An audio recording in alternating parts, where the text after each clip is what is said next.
Hello and welcome to the IAS academy. आज है तारीख 15 अप्रैल और शुरू करते हैं प्रीलिम्स स्पेसिफिक करंट अफेयर का न्यूज़ डिस्कशन। हमारी पहली न्यूज़ पीवीटीजी ट्राइबल ग्रुप्स को लेकर है, पर्टिकुलरली वल्नरेबल ट्राइबल ग्रुप्स। अब ये न्यूज़ में क्यों है? दरअसल उड़ीसा स्टेट ने एक प्रोग्राम लॉन्च किया है जिसका नाम है ओपनिप। ये ओपनिप मतलब Orissa PVTG nutritional improvement programme, OPNIP. इसमें होगा क्या बेसिकली कि जो वुमेन्स हैं पीवीटीजी ग्रुप की, उनकी उन महिलाओं को फ्लैट सिस्टम प्रोवाइड किया जाएगा, जिसमें जो उनके बच्चे होंगे जिनकी एज 6 महीने से लेकर 3 साल तक की होगी, उन्हें वो क्रैच की सुविधा प्रोवाइड की जाएगी ताकि वो अपना काम अच्छे से कर सकें। इनके लिए अलग से एक डेडिकेटेड फीडिंग सेंटर बनाया जाएगा, एक मेटरनल स्पॉट फीडिंग सेंटर बनाया जाएगा जहाँ पर प्रेग्नेंट और लैक्टेटिंग मदर्स को असिस्टेंट प्रोवाइड की जाएगी। यहाँ पर बच्चे के जन्म के बाद में जो 1000 डेज होते हैं उस पर फोकस किया जाएगा, वहाँ पर उस बच्चे के विकास के लिए स्टेप ले जाएंगे ताकि उसकी जो कॉग्निटिव एबिलिटी है उससे डेवलप किया जा सके। और ये जो पूरा प्रोग्राम होगा ये सेल्फ हेल्प ग्रुप्स की सहायता से इम्प्लीमेंट किया जाएगा ताकि उस पूरी कम्युनिटी को एम्पावर किया जा सके, उनके न्यूट्रिशनल रिक्वायरमेंट को फुलफिल किया जा सके। अब यूपीएससी ने पहले भी पीवीटीजी को लेकर क्वेश्चन पूछा है, पर्टिकुलरली वल्नरेबल ट्राइबल ग्रुप। तो क्वेश्चन आपसे यहाँ से पूछा जा सकता है कि ये पर्टिकुलरली वल्नरेबल ट्राइबल ग्रुप्स क्या होते हैं।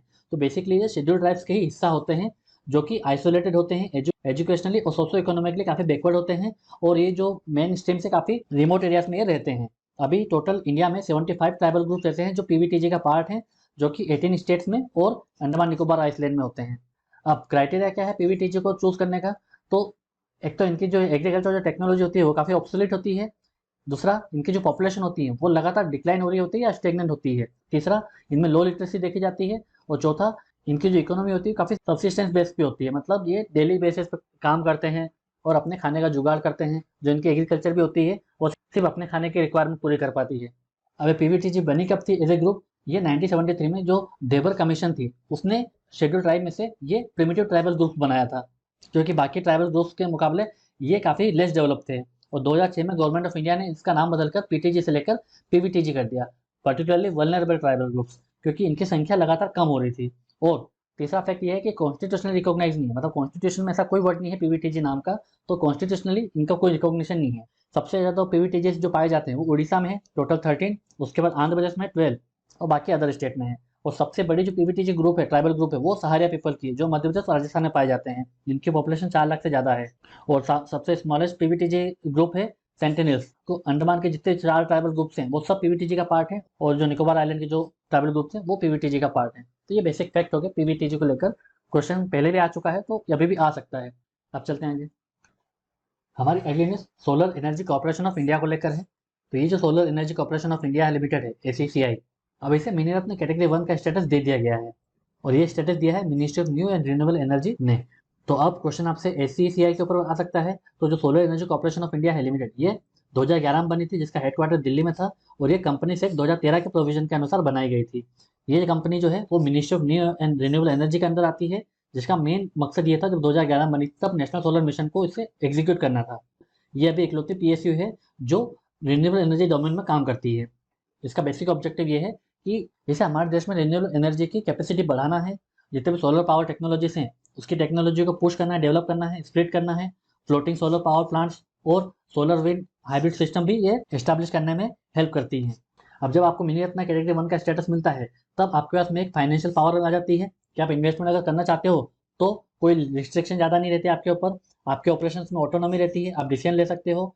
आपको कॉर्पोरेट गवर्नेंस इंप्रूव करना पड़ता है, और आपको एक एडवांटेज मिल जाता है क्योंकि आपकी कंपनी में ज़्यादा रोक टोक नहीं होती गवर्नमेंट की तरफ से। तो यूपीएससी आपसे महारत्न, नवरत्न और मिनी रत्न कैटेगरी के बारे में आपसे डिफरेंस पूछ सकती है। तो जो महारत्न स्टेटस होता है वो तब मिलता है जब आपका नेट प्रॉफिट जो होता है वो 2500 करोड़ से ज़्यादा होता है फॉर 3 ईयर्स, और जो एनुअल नेटवर्थ होती है वो 10,000 करोड़ से ऊपर होती है फॉर 3 ईयर्स, या फिर आपका जो एवरेज एनुअल टर्नओवर हो वो 20,000 करोड़ के ऊपर का हो, तो आपको महारत्न का कैटेगरी का स्टेटस मिलता है। इसमें इंडियन ऑयल कॉर्पोरेशन, ओएनजीसी, कोल इंडिया, स्टील अथॉरिटी, भेल, और जो नवरत्न जो होती है उसमें क्या होता है कि आपका जो एवरेज नेट प्रॉफिट होता है वो 5,000 से ज़्यादा का होना चाहिए फॉर 3 ईयर, तब जाके आपको नवरत्न कैटेगरी का स्टेटस मिलता है। और जो मिनी रत्न होता है उसमें आपको लास्ट 3 ईयर्स में आपका जो नेट प्रॉफिट है वो पॉजिटिव होना चाहिए, या फिर 3 साल में कभी भी आपका जो नेट प्रॉफिट हो वो 30 करोड़ से ज़्यादा का होना चाहिए, तो आपको मिनी रत्न कैटेगरी का स्टेटस मिलता है। तो ये डिफरेंस आपको पता होना चाहिए महारत्न, नवरत्न और मिनी रत्न के बीच में। ये आपसे क्वेश्चन पूछा जा सकता है। अब चलते हैं आगे। हमारी अगली न्यूज़ सेफ इनिशिएटिव को लेकर है। यहाँ पे सेफ इनिशिएटिव क्या है? Safety across Asia for the global environment, safe. ये यूनाइटेड नेशन का इनिशिएटिव है। अब ये न्यूज़ में इसलिए है क्योंकि जो चाइना है वो इस यूनाइटेड नेशन सेफ प्रोग्राम में अब पार्टिसिपेट नहीं कर रहा है। इस सेफ प्रोग्राम में होना क्या था बेसिकली, कि जो हाई रिस्क फैसिलिटीज़ हैं, जैसे कि जो चाइना का जो वेट मार्केट है, जहाँ से माना जाता है कि जो वुहान था, वहाँ पर ही ऐसा जो वेट मार्केट था जहाँ पर जो वाइल्ड लाइफ एनिमल से बने जो फूड बेचे जाते थे, उससे जो कोविड था वो फैला था। तो इसी को काउंटर करने के लिए ये सेफ इनिशिएटिव लाया गया था, safety across Asia for the global environment, ताकि जो एनिमल से ह्यूमंस में होने वाली जो डिजीज है उसे रोका जा सके, उसे प्रिवेंट किया जा सके। तो जितने भी एशियन वेट मार्केट्स हैं मोस्टली वहाँ पर इस सेफ इनिशिएटिव के तहत इंस्पेक्शन होने थे। तो इस इंस्पेक्शन में ये पता करना था क्या इन वेट मार्केट से कोई animal to human disease cause हो रहा है या स्प्रेड हो रहा है। इसके अलावा जो वियतनाम है और लाओस भी है, इन्होंने भी अभी तक इन सर्वेस के लिए अप्रूव नहीं किया है। तो यूपीएससी आपसे इस सेफ इनिशिएटिव के बारे में आपसे क्वेश्चन पूछ सकती है, तो ये आपको पता होना चाहिए। तो जो सेफ इनिशिएटिव है इसका काम क्या है, कि जो फ्यूचर पेंडेमिक्स हो सकते हैं ड्यू टू जोनोटिक, जोनोटिक मतलब जो डिजीज एनिमल से ह्यूमंस में होते हैं, ऐसे फ्यूचर पेंडेमिक को काउंटर करना, उसे फैलने से रोकना। ये 2021 में लॉन्च हुई थी, जो 2024 तक चलेगी। अब इसे कोऑर्डिनेट कौन कर रहा है, इसे United nation office on drugs and crime कर रहा है। बेसिकली इसका जो मेन मकसद ये था कि वाइल्ड लाइफ ट्रैकिंग को रोकना। तो अब ये जो यूनाइटेड नेशन का ऑफिस है, ये इस स्कीम को भी एग्जीक्यूट करेगा, ताकि जहाँ भी जितने भी एशियन वेट मार्केट्स हैं, खासकर चाइना, थाईलैंड, वियतनाम और लाओस, वहाँ पर सर्वेस करना और ये पता करना क्या ऐसे वेट मार्केट से डिजीज फैल सकती है या नहीं। अब इसको जो बेसिकली फंड कौन कर रहा है, यूरोपियन यूनियन फंड कर रही है। और अभी तक चार कंट्रीज के वेट मार्केट सिलेक्ट किए गए थे, China, Thailand, Vietnam and Laos, जिसमें चाइना ने पार्टिसिपेट करने से मना कर दिया है और वियतनाम और लाओस ने अभी तक सर्वेस को अप्रूव नहीं किया है।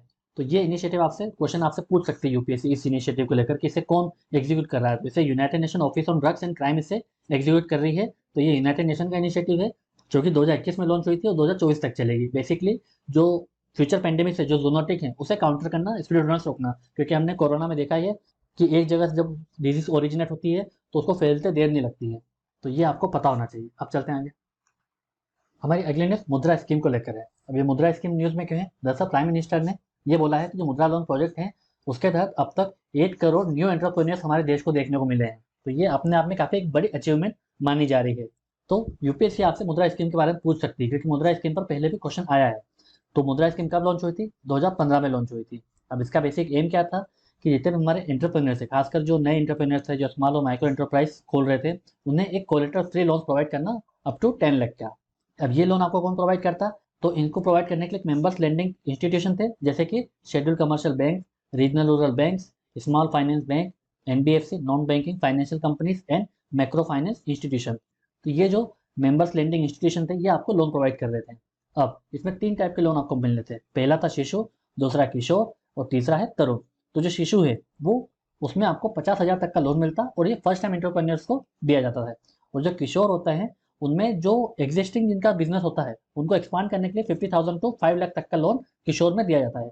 तरुण में बड़ा अमाउंट दिया जाता है, 5 लाख से 10 लाख तक का, ताकि आप अपने बिजनेस को एक्सपांड कर सकें, और ये बिजनेसमैन को दिया जाता था। तो ये 3 कैटेगरी के लोन होते हैं। अब इसमें कौन सी एक्टिविटीज़ कवर होती हैं, तो जितने भी मैन्युफैक्चरिंग एक्टिविटीज़ हैं वो कवर होती हैं, ट्रेडिंग और सर्विस सेक्टर कवर होता है। यहाँ पर एग्रीकल्चर नहीं, पर एग्रीकल्चर जो अलाइड सेक्टर्स होते हैं उन्हें कवर किया गया है। जैसे कि आप एग्रीकल्चर प्रोडक्ट से कोई फूड प्रोसेसिंग से कोई प्रोडक्ट बना रहे हो, तब इसे मुद्रा लोन में कवर किया गया है।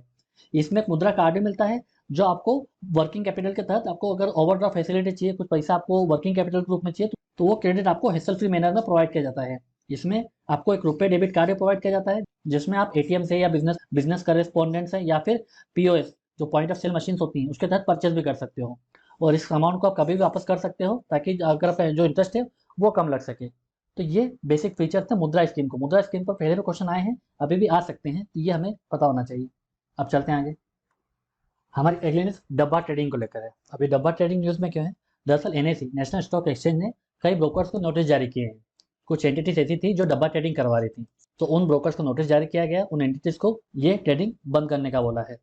और एनएसई ने रिटेल इन्वेस्टर को भी बोला है कि आप प्लीज़ ऐसे किसी भी डब्बा ट्रेडिंग वालों से सब्सक्राइब ना लें, कोई शेयर उनसे ना परचेस करें, क्योंकि ये अनरेगुलेटेड है और ये इलीगल भी है, क्योंकि ये प्रोहिबिटेड बाय लॉ है। बट यहाँ पर क्वेश्चन आपसे डब्बा ट्रेडिंग को लेकर आ सकता है कि डब्बा ट्रेडिंग क्या होती है। देखिए, डब्बा ट्रेडिंग एक इनफॉर्मल ट्रेडिंग है। इसमें आप स्टॉक एक्सचेंज के बाहर ट्रेड करते हो।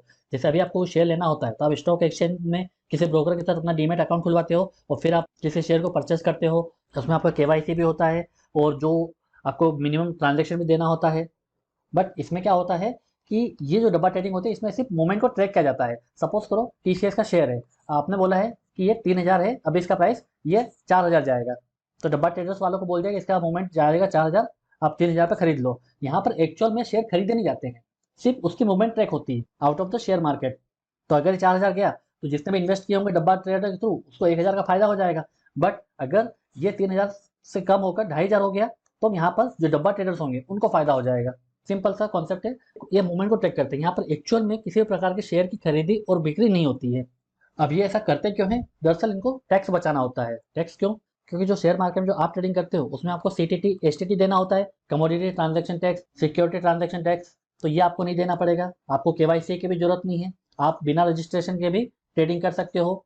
इसमें जो ऑफिशियल जो ब्रोकर्स होते हैं जैसे जीरोधा हो गया, अपस्टॉक हो गया, उनको आपको कोई शेयर नहीं देना है, ठीक है। और यहाँ पर जो आप प्रॉफिट कमाते हो उसमें आपको टैक्स भी नहीं देना है, आप टैक्स नेट से भी बाहर हो जाओगे। तो इन फायदों को देखते हुए ये पैरेलल मार्केट चलाया जाता है। बट ये जो डब्बा ट्रेडिंग है ये इलीगल है under section 23 of the security contracts regulation act SCRA 1956। इसमें आपको 10 साल की जेल हो सकती है और 25 करोड़ रुपए का फाइन लग सकता है। तो ये इलीगल एक्टिविटीज है जो कि हमारी इकोनॉमी के लिए अच्छा नहीं है, क्योंकि ये पैरेलल मार्केट में चल रही है, ये रेगुलेटेड नहीं है, ना ही सेबी इसको कंट्रोल कर रही है ना सेबी इसको रेगुलेट कर रही है।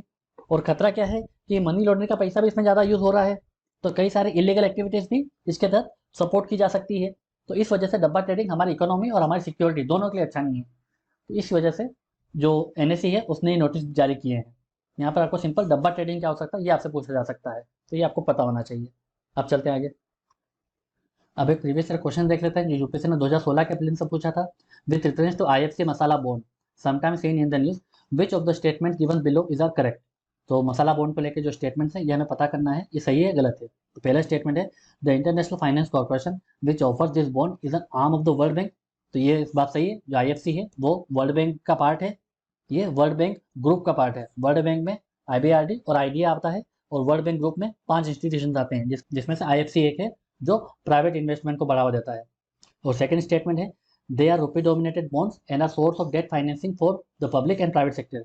तो ये जो बॉन्ड जारी किए जाते हैं ये प्राइवेट सेक्टर और पब्लिक सेक्टर दोनों अपने डेट फाइनेंसिंग करा सकते हैं। ये रुपी डिनोमिनेटेड बॉन्ड्स है इसीलिए इन्हें मसाला बॉन्ड बोला जाता है।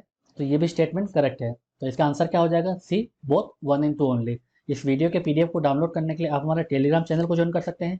ऐसे ही और करंट अफेयर की वीडियोस के लिए आप हमारे YouTube चैनल को सब्सक्राइब कर सकते हैं। आज की वीडियो में सिर्फ इतना ही। Thank you very much.